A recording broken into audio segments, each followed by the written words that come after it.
सबसे पहले संस्कृतिकरण का अर्थ इसी के साथ डेफिनेशंस के साथ ही क्लियर कर देंगे। श्रीनिवास ने क्या बताया परिभाषा में? संस्कृतिकरण वह प्रक्रिया है, संस्कृतिकरण वह प्रक्रिया है जिसके द्वारा कोई निम्न हिंदू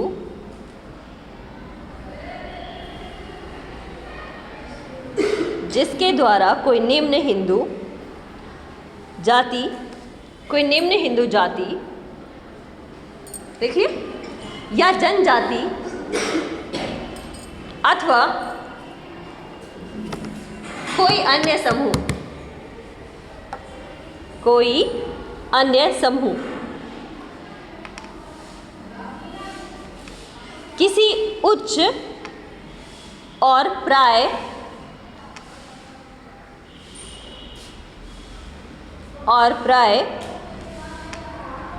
द्विज जाति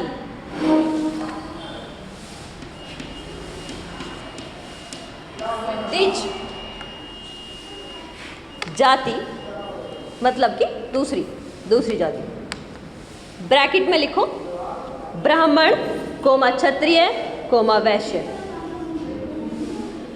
ब्राह्मण क्षत्रिय वैश्य, ब्रैकेट बंद कर दो। ब्राह्मण क्षत्रिय वैश्य की दिशा में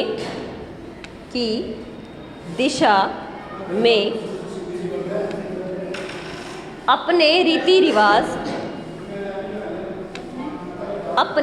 रिवाज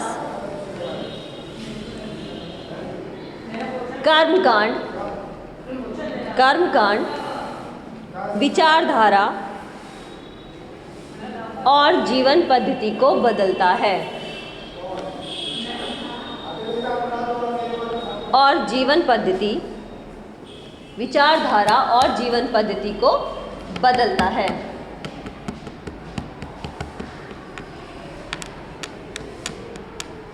लिख लिया इतना? देखो, जो भी कोई परिभाषा होती है उस परिभाषा को फिर हमें उस परिभाषा का स्पष्टीकरण देना होता है। मतलब कि परिभाषा कहना क्या चाह रही है, परिभाषा के थ्रू लेखक क्या कहना चाह रहा है, आपको क्या समझाना चाह रहा है। बहुत सारी चीज़ होती है, क्लियर होती है, स्पष्ट होती है, इजी वर्ड्स होते हैं, लेकिन कुछ चीज़ें ऐसी होती है कि जहाँ स्पष्टीकरण की आवश्यकता होती है। मतलब हमारा और आपका रिलेशन किस लिए है कि जो बीच वाली चीज़ें आती हैं, बीच वाली प्रॉब्लम्स आती हैं, उनका सल्यूशन हो सके। जैसे यहाँ आया संस्कृतिकरण कौन सी प्रक्रिया है? वह जिसके द्वारा कोई निम्न हिंदू जाति या कोई जनजाति अथवा कोई अन्य समूह, इसमें क्यों कहा गया निम्न हिंदू जाति? जैसे आप पूछ रहे थे कि शूद्र क्यों नहीं। अभी क्या होता है, सीक्वेंस बनता है एक, जैसे 1 2 3 4 5, तुम्हारी क्लास में क्या होता है 1 2 3 पोजीशन होती है, 1 2 3 थर्ड होता है ना। सब कोशिश करेंगे, ये थर्ड वाला कोशिश करेगा कि मैं अब की बार फर्स्ट आऊँगा, कोशिश करेगा कि अब की बार सेकंड आऊँगा, या फिर सेकंड वाला कोशिश करेगा कि मैं फर्स्ट आऊँगा और थर्ड वाला कोशिश करेगा मैं आऊँगा। लेकिन ये वाला या ये वाला ये कोशिश नहीं करेगा कि मैं नीचे आऊँगा, ठीक है, कि मैं थर्ड आऊँगा या फिर मेरी कोई पोजीशन ना आए, ठीक है। तो इसीलिए इस सीक्वेंस में शूद्र का नाम नहीं जोड़ा हुआ।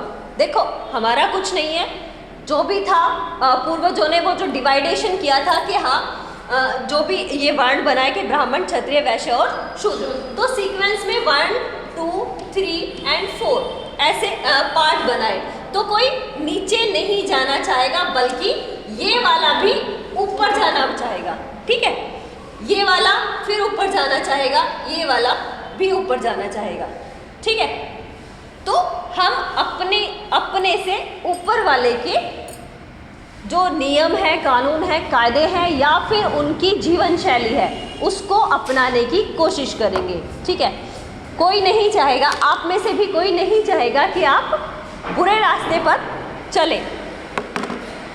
आप चाहोगे कि आप अच्छे रास्ते पर चलें, या फिर हमारे पास भी गाड़ी हो, कोई गाड़ी लेने के बाद ये सोचेगा कि फिर मैं बाइक लूँ, नहीं ना, पहले कोई सोचेगा कि हमारे पास साइकिल नहीं है, साइकिल आ जाए, साइकिल से बाइक आ जाए, बाइक से गाड़ी आ जाए, गाड़ी से अच्छी गाड़ी आ जाए, अच्छी गाड़ी से कि हमारे पास और भी एक्सेसरीज ये के जहाज हो या फिर जो भी है XYZ, उनकी आकांक्षाएं जो है वो बढ़ती हैं।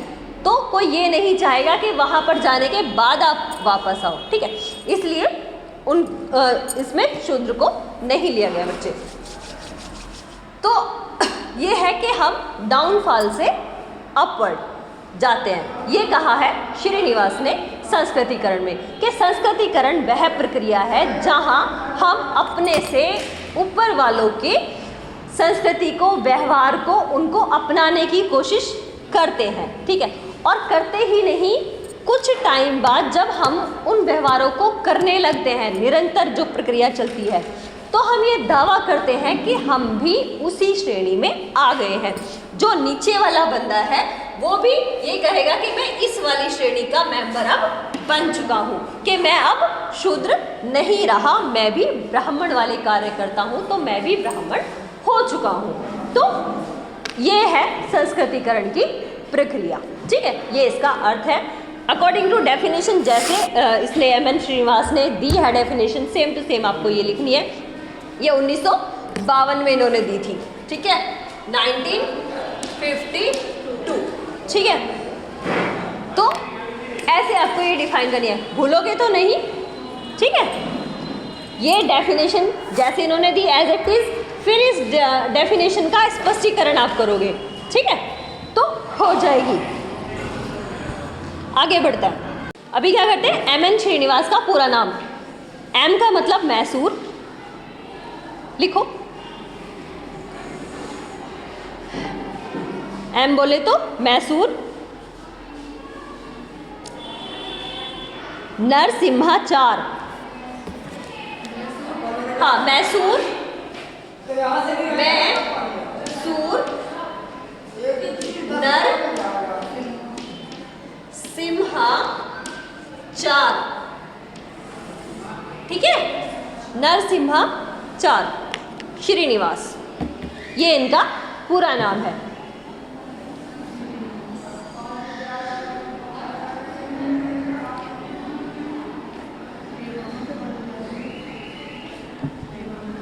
ठीक है, ये बिल्कुल शॉर्ट नोट्स तुम बनाते चलो। ऐसा हो सकता है तुम्हारे एग्जाम में भी आ जाता है कि इनका MN श्रीनिवास का पूरा नाम क्या है, ठीक है। इनके बर्थ डेट ये भी आ जाते हैं, कौन सी बुक में दिया है ये भी आ जाता है। आगे बढ़ते हैं, ठीक है। ये नोट्स है, नोट्स के साथ साथ मैं तुम्हारी वीडियो बना दे रही हूँ, डाल दूंगी चैनल पे, ठीक। उसके बाद आता है कि इन्होंने इसको कौन सी बुक में दिया। इनकी बुक है, इनका शोध पत्र था श्रीनिवास का, जिसका कि नाम है रिलीजन एंड सोसाइटी, लिखो रिलीजन, रिलीजन एंड द, बेटा चेयर इधर कर लो, अच्छा, religion and society among the crooks, लिख लोगे, लिखो,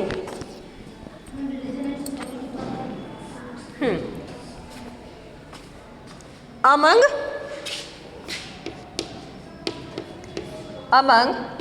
द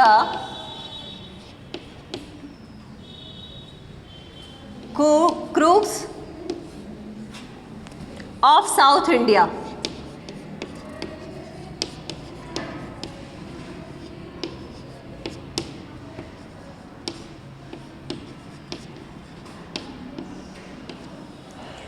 ऑफ साउथ इंडिया के नाम से एक शोध निबंध इन्होंने लिखा, उसका प्रकाशन हुआ।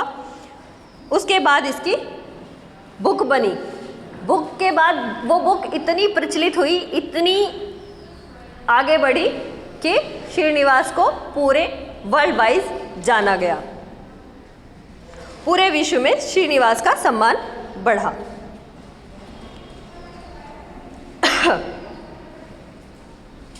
फिर क्या था, श्रीनिवास के जो लेखन थे उनने भारतीय समाज और उनके अनेक पहलुओं को दिखाया कि किस तरीके से भारतीय समाज रहता है। मैसूर जिले का भी इन्होंने अध्ययन किया था और मैसूर जिले में रामपुरा गांव का अध्ययन किया था, जहां की जाति और जनजातियों के बारे में उनके जो उनका ऊपर विस्थापन था कि उनका ऊपर उठना था, तो उसके बारे में उन्होंने बताया, उसको दिखाया।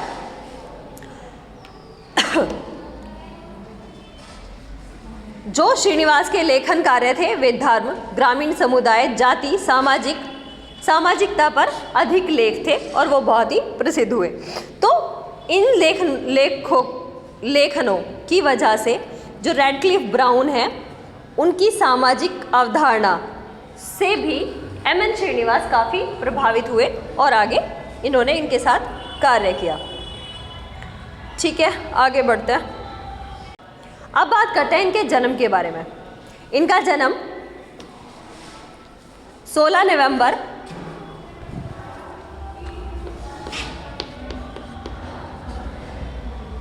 1916 को मैसूर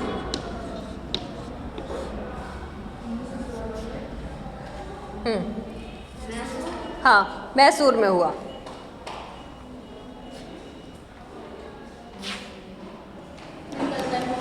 मैसूर के ब्राह्मण परिवार में हुआ, ये भी लिख सकते हो। क्या हुआ बेटा? अच्छा कल 16 नवंबर था तो कल इनका बर्थडे था। भाई ये सही है, ठीक है। इनके पिता जमींदार थे। ये सब मैं बहुत सारी चीज़ें नहीं पढ़ा रही हूँ, ये नोट्स में तुम्हें मिल जाएगा तो पढ़ लेना, ठीक है। इनके गुरु, गुरिये का नाम सुना है तुमने? इनके गुरु गुरिये, हाँ यहाँ पे पुरिये लिखा है, पुरिये नहीं गुरिये, जी.एस. गुरिये, हाँ जी.एस. गुरिये, ठीक है बेटा। 1942 में स्नातकोत्तर शोध विषय के रूप में उनकी पुस्तक marriage and family among the Coorgs प्रकाशित हुई।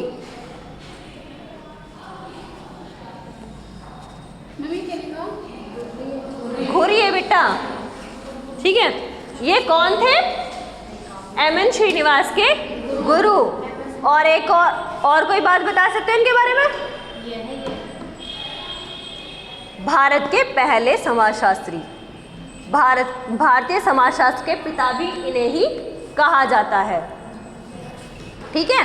हाँ, भारत में जो सोशियोलॉजी बढ़ाई वो इन्होंने ही बढ़ाई और शुरुआत इन्होंने ही की। इनसे पहले पैट्रिक गेडिस थे जो भारत में सोशियोलॉजी को लेकर आए थे, और सबसे पहले जो सोशियोलॉजिस्ट थे या फिर प्रोफेसर थे वो भी यही थे, ठीक है, जी.एस.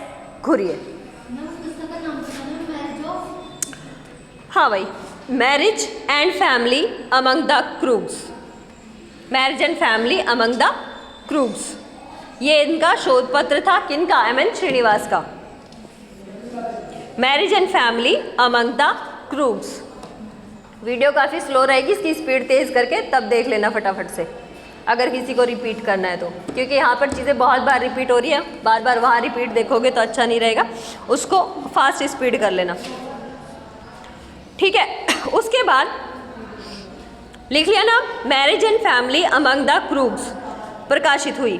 फिर 1944 में पीएचडी इनकी, 1944 में पीएचडी, ये सब लिखने की ज़रूरत नहीं है।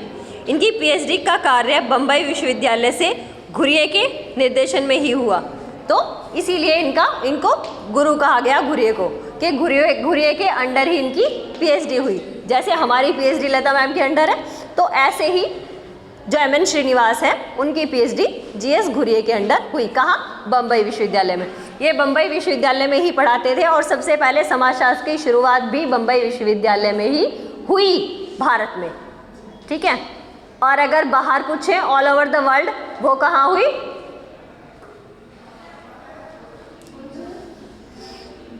मैं ये बता रही हूँ कि समाजशास्त्र की शुरुआत बम्बई विश्वविद्यालय में सबसे पहले हुई और वो जी.एस. घुरिये के ने स्टार्टिंग की। इनसे पहले थे पैट्रिक गेडिस की अध्यक्षता में वहाँ पर बीए को शुरू किया गया और उसके बाद एमए को शुरू किया गया। इसका सन बताऊँ? भारत में सबसे पहले समाजशास्त्र को पढ़ाना स्टार्ट किया गया 1914 में। कहाँ? बम्बई विश्वविद्यालय में। ठीक है, और मैं पूछ रही हूँ कि वर्ल्ड में कहाँ स्टार्ट किया गया समाजशास्त्र को पढ़ाना सबसे पहले? तो वो है येल विश्वविद्यालय। येल विश्वविद्यालय। तुम लोग की पहली क्लास नहीं ली थी क्या मैंने? फिर भी भूल गए हो, ये तो गलत बात है। ठीक है, येल विश्वविद्यालय में सबसे पहले संसार में, मतलब कि वर्ल्ड में, वहाँ पर स्टार्ट हुआ। और भारत में पूछे तो बम्बई विश्वविद्यालय में समाजशास्त्र शुरू हुआ 1914 में स्नातक स्तर पर। और अगर पूछे तो परास्नातक स्तर पर, मतलब कि मेनली कब शुरू हुआ? तो वो हुआ 1919 में। ठीक है, तो अगर कहीं ऑप्शन में आता है केवल 1914 है तो 1914 लगाना है, केवल 1919 है तो 1919 लगाना है, और दोनों है तो फिर 1914 लगाना है। ठीक है, कोई सा भी गलत नहीं है क्योंकि 1914 यूजी स्टार्ट हुआ था और 1919 पीजी स्टार्ट हुआ था, और समाजशास्त्र को एक अलग से विभाग दिया गया था। इकोनॉमिक्स के साथ शुरू किया था पहले, उसके बाद अलग विभाग दे दिया गया था। इसके फर्स्ट प्रोफेसर जीएस घुरिए। ठीक है, और इनसे भी पहले जो भारत में प्रोफेसर थे समाजशास्त्र के, जब यूजी स्तर पे हुआ, तो पैट्रिक गेडिस। पैट्रिक गेडिस। ठीक है, आगे बढ़ते हैं। फिर हुआ इनका शोध पत्र 1952 में इनका शोध पत्र था, जैसे कि हमारा भी शोध पत्र होगा इलनेस बिहेवियर एंड वेलबींग मेरा है, उसी तरह से इनका था religion and society among the crooks of south India, जिसमें कि इन्होंने समाजशास्त्र को संस्कृतिकरण को दिया। अब बताओ क्या पूछे थे? हाँ, ये टॉपिक होता है, इस टॉपिक पे रिसर्च करनी होती है। ठीक है, शोध पत्र है अभी तो, उसके बाद ये थीसिस बन जाती है। ठीक है, आगे चल।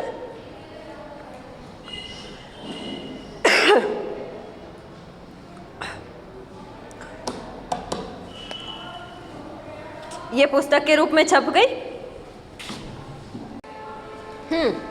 फिर 1947 में ऑक्सफोर्ड में सामाजिक मानव विज्ञान में डीलिट कर वापस भारत आए। ऑक्सफोर्ड से इन्होंने डीलिट किया, उसके बाद फिर भारत आ गए। 1948 में ऑक्सफोर्ड में भारतीय समाजशास्त्र के प्रवक्ता के रूप में नियुक्ति हुई, मतलब कि बम्बई विश्वविद्यालय में बता रहे ना, 1948 में नियुक्त हुए ये वहाँ पर। उसके बाद 1948 में ही रामपुरा में क्षेत्र कार्य किया, मतलब कि वहाँ की एरिया ऑफ स्टडी इन्होंने स्टार्ट की, रामपुरा की। मैंने पहले मैसूर बोला था, मैसूर में तो ये पैदा हुए थे और रामपुरा की इन्होंने स्टडी की थी। तो जिसके अंतर्गत इन्होंने मैसूर के रामपुरा, हाँ मैसूर का ही गांव है रामपुरा, सामाजिक संरचना का अध्ययन किया कि वहाँ पे किस तरीके से उनका रहन सहन है, वहाँ की सामाजिक संरचना कैसी है। 1951 में महाराजा सयाजीराव विश्वविद्यालय बड़ौदा में प्रोफेसर पद पर नियुक्त हुए तथा समाजशास्त्र विभाग की स्थापना की।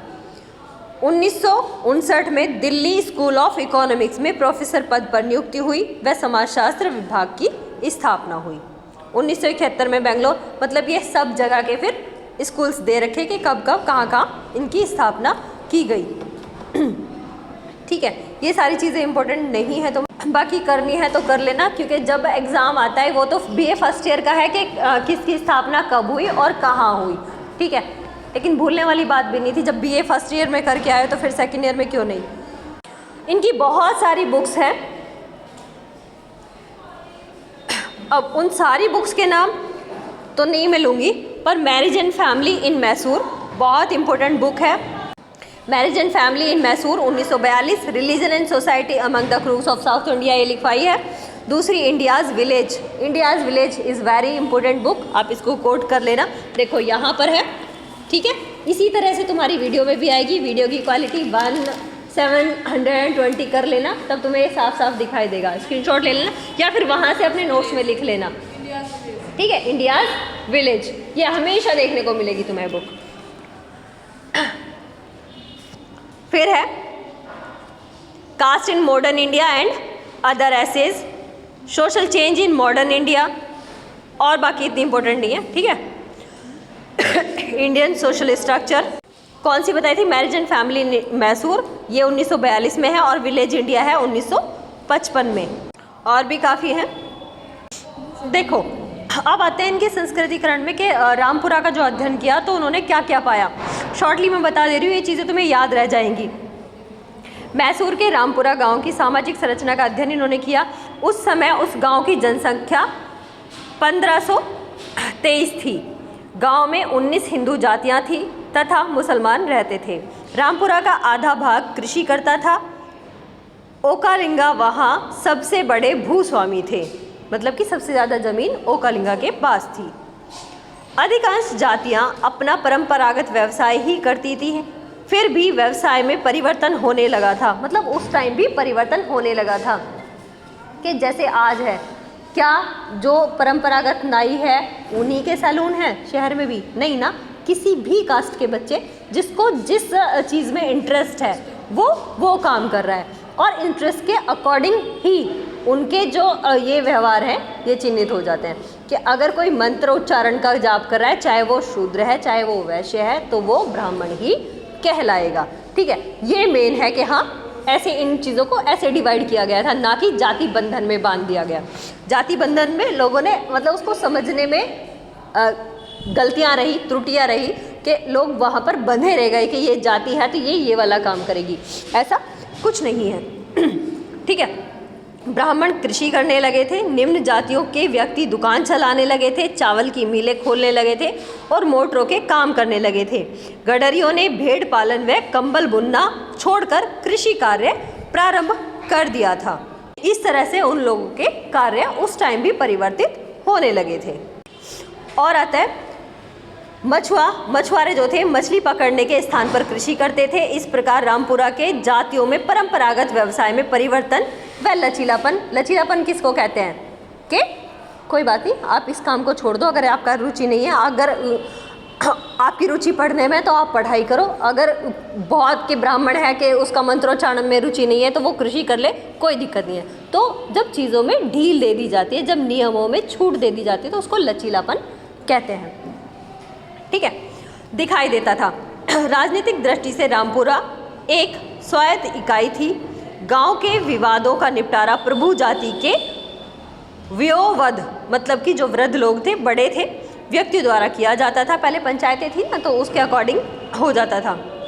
कुछ गलत चीज़ें भी थी, चलो उस पर बात नहीं करते अभी। रामपुरा में ओकालिंगा जाति जनसंख्यात्मक शक्ति व आर्थिक राजनीतिक प्रभाव के कारण प्रभु जाति बनी हुई थी।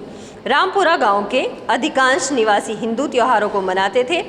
इस गांव के लोग मारी देवी मंदिर में पूजा करते थे। परंपरागत रूप से ब्राह्मण और लिंगायत मुख्य रूप से पुरोहित और पुजारी का काम करते थे। ठीक है, यहाँ क्लियर हुआ कि अधिकतर लोग जो थे वो पुजारी का काम करते थे। रामपुरा गांव का मुख्य रूप से 3 स्तरों में बटा हुआ था। सबसे ऊपर ब्राह्मण, लिंगायत और क्षत्रिय जातियों का था। तेली, नाई, कुम्हार, गडरिया और मछुआ जातियां दूसरे स्थान पर थी। अस्पृश्य जातियों में निम्न स्तर पर थे। विभिन्न जातियों के बीच खान पान, व्यवसाय और सामाजिक संपर्क के संबंध जातिगत मान्यताओं से प्रभावित थे। इसके बावजूद सभी लोग सामान्य अनुभवों के कारण सामाजिकता की भावना से बंधे हुए थे। इस प्रकार फिर एम.एन. श्रीनिवास का ग्रामीण अध्ययन भारतीय समाजशास्त्र के कई रूपों को लाभान्वित करते हैं। प्रथम, इसे निर्जातीय शोध कार्य की पद्धति को महत्वपूर्ण और उचित कराना समझा जाता है। अब चलेंगे सीधे संस्कृतिकरण में। ये परिवर्तन उन्होंने देख लिए, ये भी आपके संस्कृतिकरण के अकॉर्डिंग आप लिख सकते हो कि इस तरह के परिवर्तन संस्कृतिकरण कहलाएंगे अकॉर्डिंग टू एम.एन. श्रीनिवास। ठीक है, दूसरा पॉइंट देख लेते हैं। दूसरा था, इसने भारतीय गाँवों में तीव्र गति से होने वाले सामाजिक परिवर्तन के बारे में आंखों देखी जानकारी दी। और तीसरा है, नगरीय भारतीय निर्माता इससे अनुमान लगा सकते थे कि भारत के आंतरिक हिस्सों में क्या हो रहा है। और नंबर 4, इसे आधुनिकता की ओर बढ़ते समाज के लिए उपयोगी बनाया जा सकता है। एम.एन. श्रीनिवास ग्रामीण अध्ययन के दौरान 3 और विशेषताओं का उल्लेख करते हैं। कौन कौन सी? एक संस्कृतिकरण, दूसरा पश्चिमीकरण और तीसरा प्रभु जाति। ये सारे एक टॉपिक बनकर तुम्हारे सामने आएंगे, जो कि ये सामाजिक प्रक्रियाएं हैं। प्रक्रियाओं में सबसे पहले प्रक्रिया कौन थी? संस्कृतिकरण। उसके बाद आएगा पश्चिमीकरण। ठीक है, तो जो जो उन्होंने वहाँ पर पाया वो सारी चीज़ें तुम्हारे सामने आएंगी, वो तुम्हें पढ़ना है। तो मेन पॉइंट हमने पकड़े 3, संस्कृतिकरण, पश्चिमीकरण और प्रभु जाति। तो अब स्टार्ट होगा तुम्हारा संस्कृतिकरण। संस्कृतिकरण के बारे में मैंने तुम्हें पहले भी बताया था कि पहले क्या है। पहले तुम्हारी क्लास का टाइम बताओ, अगली क्लास कब है? 10-11।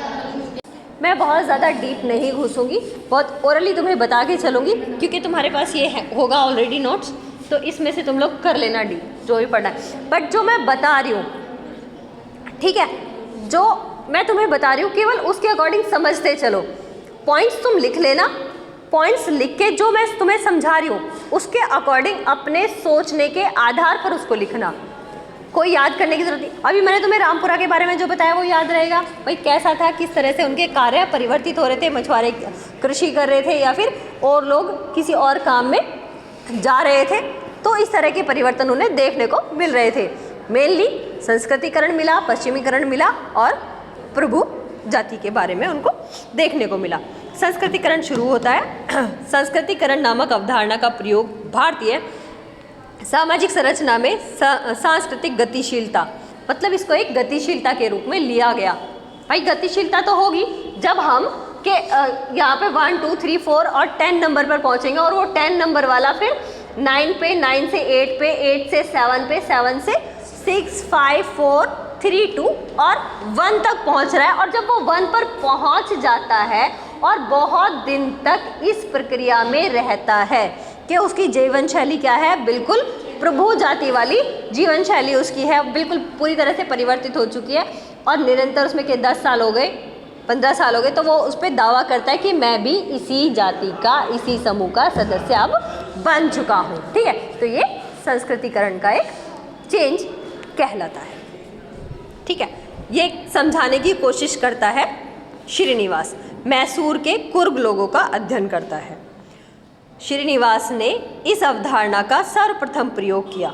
मैसूर के मतलब सबसे पहली अवधारणा संस्कृतिकरण की इन्होंने की, हमेशा इनका नाम इसके साथ जुड़ा रहेगा। मैसूर के कुर्ग लोगों का अध्ययन करते समय एम.एन. श्रीनिवास ने पाया, बहुत सारी चीज़ें अभी तो बताई थी मैंने कि किस किस तरीके से उनके चेंज हुए कार्य, उनके कर्मकांड, किस तरह से उनकी प्रथाएं चेंज हुई। फिर क्या है, जातियों निम्न जातियों के लोग ब्राह्मणों को कुछ प्रथाओं का अनुकरण करने लगे, ब्राह्मण जैसे करते थे ऐसे ही करने लगे, कोई नहीं, अपनी स्वयं की कुछ प्रथाओं जैसे मांस खाना, शराब का प्रयोग करना, पशुओं की बलि देना आदि छोड़ने लगे। ठीक है, जैसे जैसे पढ़ते हैं, एजुकेशन बढ़ती है, तो वो इन चीज़ों को छोड़ते चले जाते हैं। वे सब कुछ इसलिए कर रहे थे ताकि जातीय संसरण की प्रणाली में उनकी स्थिति जो है वो ऊंची उठ सके। ब्राह्मणों का वेशभूषा, भोजन संबंधी आदतों तथा कर्मकांड आदि अपनाकर वे अपनी स्थिति को ऊंचा उठाने लगे थे। उन्होंने ब्राह्मणों की जीवन शैली, कुछ वर्ड्स ना इसमें गलत लिखे हुए हैं, तो उनको जैसे जैसे पढ़ोगे तो समझ जाओगे कि कहाँ गलती है। उन्होंने ब्राह्मणों की जीवन पद्धति का अनुकरण करके एक पीढ़ी, 2 पीढ़ी, ये मैं तुम्हें शॉर्टली अभी समझा चुकी हूँ। ठीक है, कि किस तरह से वो एक पीढ़ी से दूसरी और दूसरी से तीसरी कैसे वो परिवर्तित होकर अपने पायदान को ऊपर लेकर आए और ऊपर तक पहुँचे, तो ब्राह्मणीकरण तक वो पहुँचे। इस तरह से गतिशीलता उनकी जातियों में, और वो अपने आप को स्थापित कर पाए। श्रीनिवास ने religion and society among the Coorgs में इसको दिया है, ये भी ऑलरेडी मैं बता चुकी हूँ। आगे बढ़ते हैं।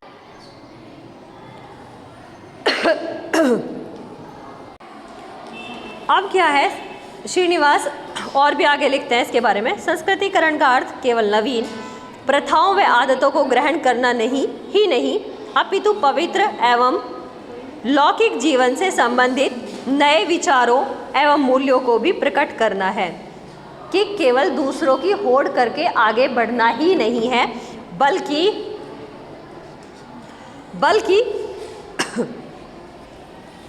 पवित्र एवं लौकिक जीवन से संबंधित नए विचार एवं मूल्यों को भी प्रकट करना है, जिनका वितरण संस्कृत के विशाल साहित्य में बहुधा देखने को मिलता है। कर्म, धर्म, पाप, माया, संसार, मोक्ष आदि संस्कृत के कुछ अस्वीकृत लोकप्रिय विचार हैं, जो जब लोगों का संस्कृतिकरण हो जाता है तब वे अपनी बातचीत में इन शब्दों का बहुत बार प्रयोग करते हैं।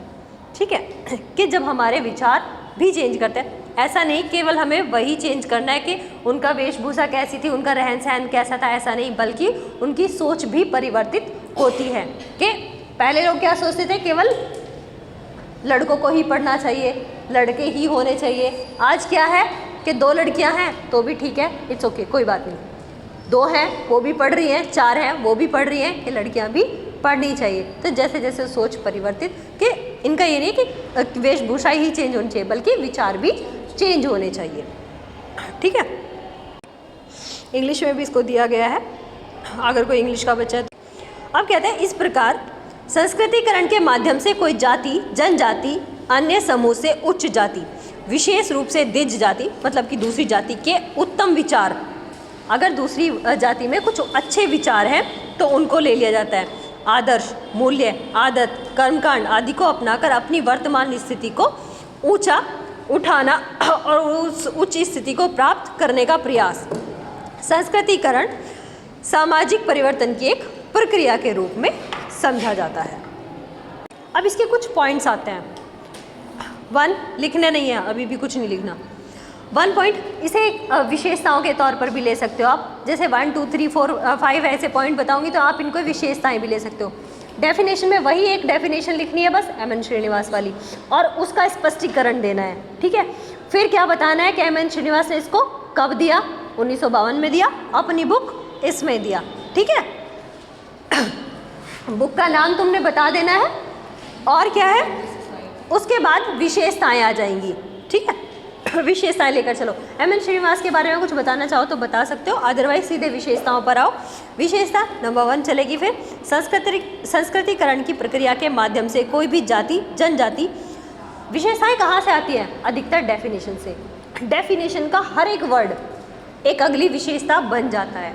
जितने भी तुम्हारी डेफिनेशन में वर्ड आएंगे 1 2 3 4 करके, तो वो 4 के 4 विशेषता, 4 की 4 विशेषताएं फिर आ जाएंगी, क्योंकि हर वर्ड पे एक सेंटेंस तुम्हें बनाना होता है। संस्कृतिकरण की प्रक्रिया के माध्यम से कोई भी जाति, जनजाति या समूह अपने से उच्च, विशेषतः द्विज मतलब कि दूसरी, ऊंची हो और दूसरी हो, के मानदंड को अपनाने का प्रयत्न करता है तथा उसमें परिवर्तन होते हैं। ठीक, पहला पॉइंट। दूसरा, संस्कृतिकरण द्वारा निम्न जाति, दूसरी बात है वही है दूसरे तरीके से, निम्न जाति या जनजाति समूह अपनी जो वर्तमान की स्थिति है उसको उच्च स्थिति में परिवर्तित करते हैं। ठीक है। तीसरा, संस्कृतिकरण जातीय आधारों में खुलापन लाता है, मतलब वो जो लचीलापन पॉइंट आया था वो आ जाएगा, खुलापन लाता है तथा जातीय गतिशीलता को संभव बनाता है ताकि हमारी जाति में गतिशीलता आ सके और भी नई नई चीज़ें आ सके। नंबर 4, संस्कृतिकरण की प्रक्रिया केवल जाति में ही नहीं अपितु जनजाति में भी देखने को मिलती है। जो बहुत पिछड़े इलाके थे, जैसे अंडमान निकोबार की अगर हम बात करें तो वो सिर्फ जंगलों पर ही निर्भर रहते थे, लेकिन अब क्या है वहाँ पर टूरिस्ट लोग इधर से जाते हैं तो उसके अकॉर्डिंग कुछ लोग इंग्लिश भी सीखते हैं, हिंदी भी सीखते हैं। बहुत लोग वहाँ पर इंग्लिश भी बोलते हैं, इंग्लिश भी हिंदी भी बोलते हैं, और जो टूरिस्ट आते हैं उनको एंटरटेन करते हैं, उनको चीज़ें दिखाते हैं, घुमाते हैं, जो भी स्कूबा डाइविंग वगैरह वहाँ पर होती है वो सारे के सारे चीज़ें कराते हैं और वहाँ से धन अर्जित करते हैं और अपनी जो सामाजिक पृष्ठभूमि है, स्टेटस है, उसे अच्छा करते हैं। तो वो जनजातियों के बारे में भी कहा गया है।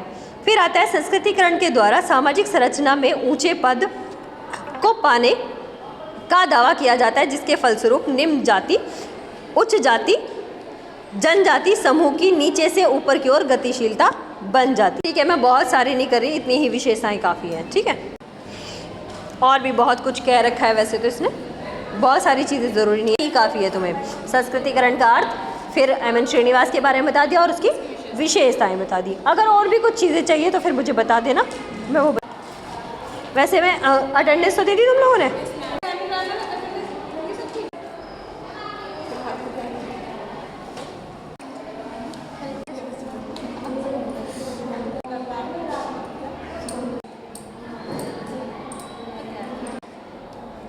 इन्हीं विशेषताओं को और ब्रॉड करके दिया गया है। एंड 5, 6, 7, 8, 9,